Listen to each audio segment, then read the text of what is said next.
হৃদয় কুমার বর্মন।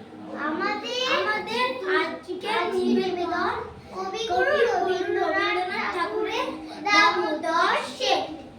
অল্পেতে খুশি হবে দামোদর শেঠ কি, মুরগির মোয়া চাই, চাই ভাজা ভেটকি, আনবে কোটকি জুতো